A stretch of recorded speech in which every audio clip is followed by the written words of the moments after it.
안녕하세요, 푸소남입니다. 오늘 소개해드릴 제품은 나이키 머큐리얼 슈퍼플라이 7 엘리트 TF입니다. 머큐리얼 슈퍼플라이는 나이키의 스피드 사일러 중 하나입니다.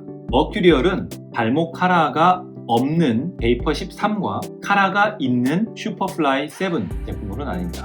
그중 풋사라인 TF 스터드에서 최상급인 엘리트 버전이 나오는 유일한 제품이 바로 오늘 리뷰하게 될 슈퍼플라이 7입니다. 사실 오늘 국내에도 머큐리얼의 다음 버전인 슈퍼플라이 8과 베이퍼 14가 발매되었는데요. 여전히 풋사라 버전은 베이퍼만 최상급 바로 아래 단계인 프로 버전까지만 출시되고 있고요. 슈퍼플라이는 하급 모델만 풋사라로 출시된 것으로 알고 있습니다. 국내에서 풋사라 사용 인구가 나날이 늘어나고 있는 상황에서 이런 점 정말 아쉬운데요. 나이키 코리아 관계자 여러분, 이 영상을 보고 계신다면은 먼저 어퍼를 보시면 머큐리얼의 특징인 플라이니트 구조를 확인하실 수 있고요. 다이내믹 카라가 발목을 잘 잡아줄 것 같은 형상입니다. 하지만 발목 보호대 같은 효과는 기대하시면 안 될 것 같고요. 이 플라이니트의 겉으로는 고무 소재와도 같은 나이키 스키니 코팅되어서 내구성을 강화시켜주고요. 한 가지 독특한 점이라면 이 슈퍼플라이 7 엘리트 TF 제품이 처음 출시됐을 때는 아마 원가 절감인 건지 ACC All Conditions Control 이 기능이 삭제되었었는데요. 비교적 최근 출시된 제품인 이 데이브레이크 팩 또는 이 전 제품인 네이버후드 팩부터는 이 ACC 기능이 다시 적용되기 시작했습니다. 인솔은 평범합니다. 메쉬 소재로 덮여 있어서 접지력에 특별한 장점이 있지는 않을 것 같고요. 하지만 어느 정도의 쿠션감은 있는 것을 확인하실 수 있습니다.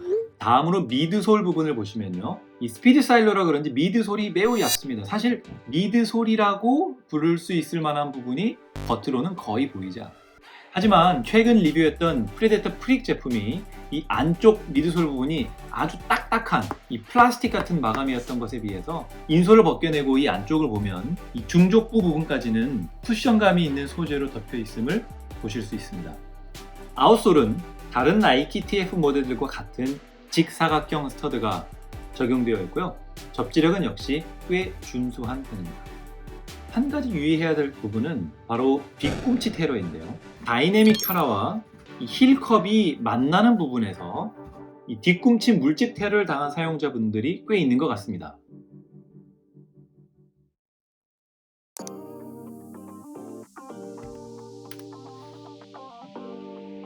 네, 295g이네요.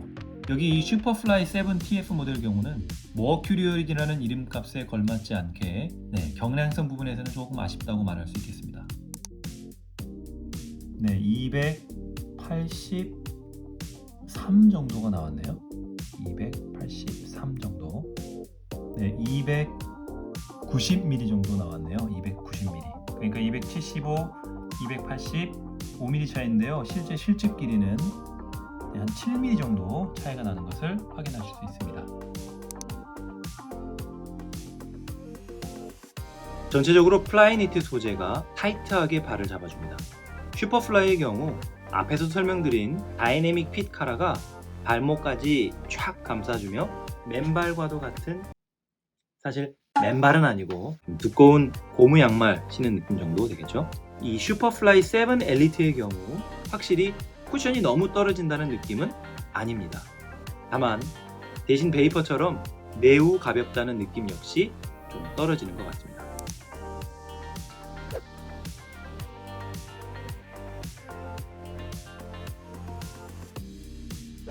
사실 슈퍼플라이 7 엘리트 TF의 경우 저에게 많은 고민을 주었던 제품이었습니다.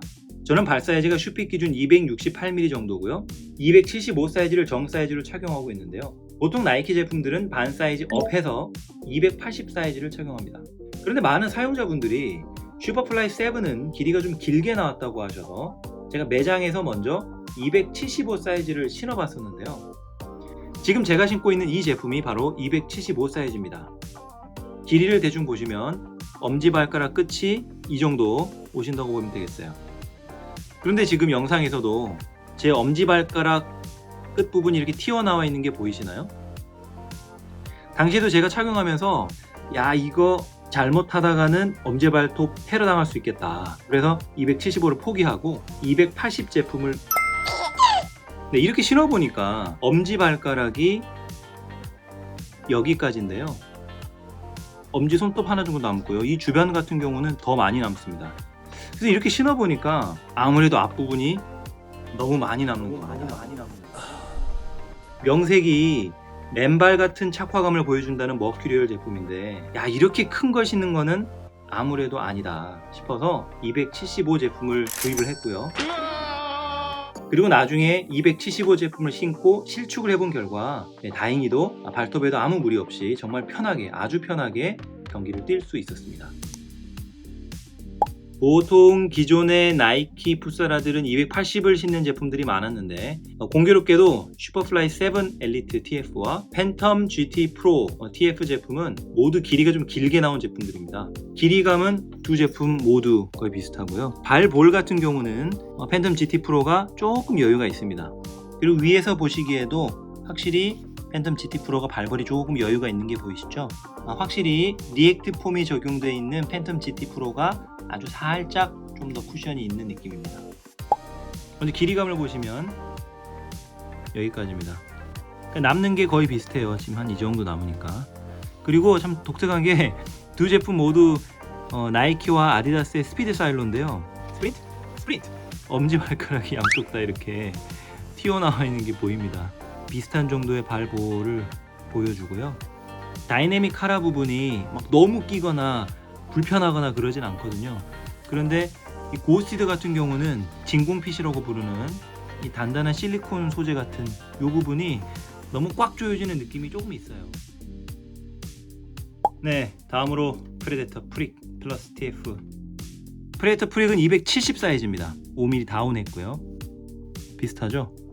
슈퍼플라이 7 같은 경우는 이 프릭에 비해서 어퍼가 좀 더 부드러운 느낌이에요. 프릭 270 사이즈가 슈퍼플라이 275보다 앞코 부분이나 이런 볼에서 조금 더 타이트한 느낌은 있습니다. 제가 방에서 이렇게 스프린트를 해봤을 때 나이키 슈퍼플라이 7 엘리트 TF 제품은 분명히 나이키 풋사라의 최고봉이다 라고 할 수 있을 것 같습니다. 자기 발에 맞는 사이즈를 찾는다면 착화감이나 디자인, 어느 면에서도 훌륭한 제품이었습니다. 사이즈는 길이 기준으로는 정 사이즈라고 보시면 될 것 같고, 볼이 여유가 있는 제품이 아니다 보니까 발볼이 많이 넓으신 분의 경우는 5mm 정도 업 하실 필요가 있을 수도 있겠습니다. 오늘 리뷰가 나이키 슈퍼플라이 7 엘리트 제품을 선택하는 데 도움이 되셨나요? 여기까지 풋소남이었습니다.